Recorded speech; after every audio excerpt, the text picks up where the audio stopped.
Halo teman-teman, selamat datang di Asinkronus Ekonomika Industri 1. Pada kesempatan kali ini, perkenalkan saya Fajri, dosen di Departemen Ilmu Ekonomi dan Studi Pembangunan FEB Undip, akan menyampaikan latihan 9.5, kompetisi betrong dengan barang yang homogen. Jika ada dua perusahaan bersaing dalam harga atau price competition pada pasar dengan produk homogen yang identik, gitu ya, fungsi permintaan pasar diberikan oleh Q sama dengan 15 min 3P dengan biaya marginal konstan itu sama dengan MC1 sama dengan MC2 sama dengan 2 dengan long run total cost adalah 2Q. Diasumsikan tidak ada kapasitas produksi yang membatasi, berarti Bitrong no capacity, konsumen membeli dari perusahaan dengan harga paling rendah, gitu ya. Berarti ada dua pendekatan ya yang Anda ingat ya. Em, Kata kunci paling rendah dan harga tertentu.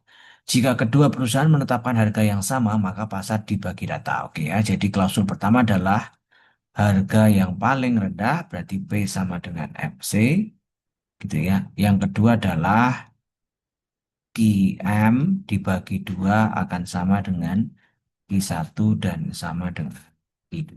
Oke ya, kira-kira begitu.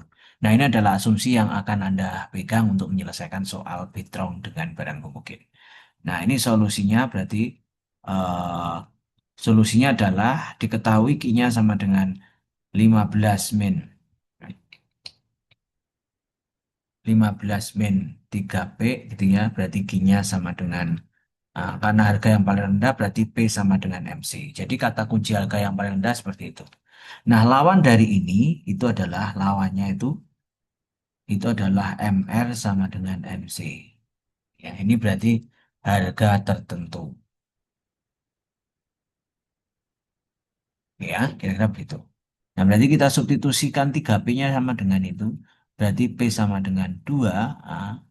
Nah, berarti kita bisa substitusikan nanti, gitu ya. P sama dengan 2 karena kita asumsikan tadi itu. Ya kan? Harga terendah yang eh, ditetapkan oleh masing-masing perusahaan. Berarti P sama dengan 2 dan di sini adalah 15 min 3 kali 2 karena P-nya disubstitusi sama dengan 2. Berarti Q-nya sama dengan 15 dikurangi 6. Maka Q-nya adalah sama dengan 9.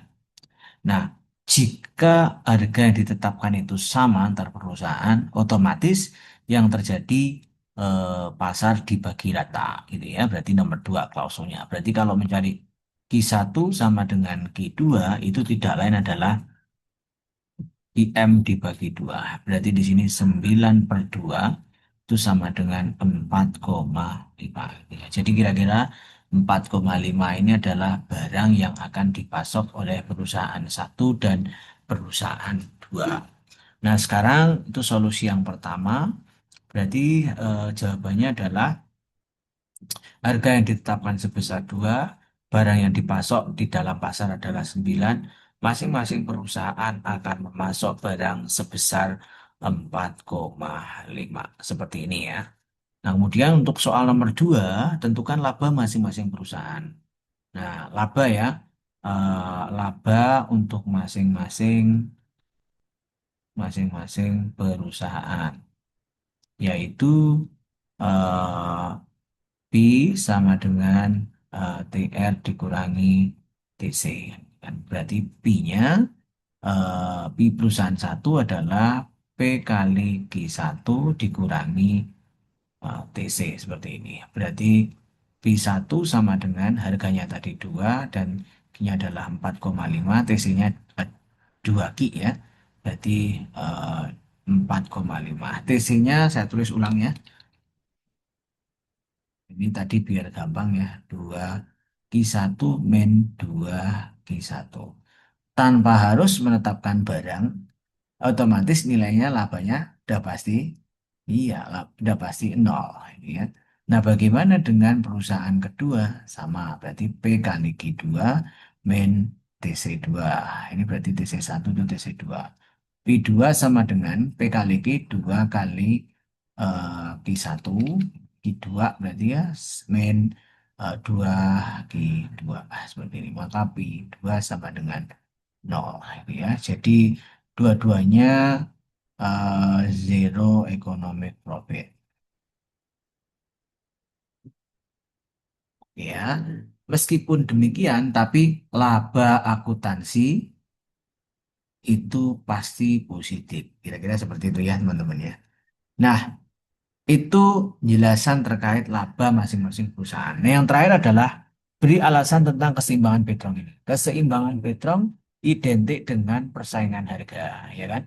Nah, em, seperti yang saya katakan tadi, ada dua jenis persaingan harga di dalam Petrong, yaitu persaingan harga yang cukup ketat, artinya konsumen akan membeli barang dengan harga yang sangat murah dan atau mungkin konsumen akan membeli pada tingkat harga tertentu, ya kan?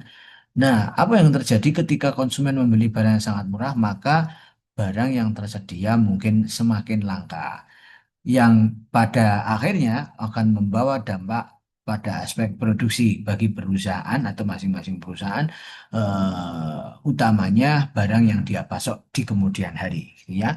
Nah, jadi persaingan Petrong ini akan membawa buruk bagi perusahaan jika ini berlanjut sampai pada tahap yang lebih ekstrim, misalnya begitu. Nah, ini persaingan-persaingan harga itu yang lebih ekstrim.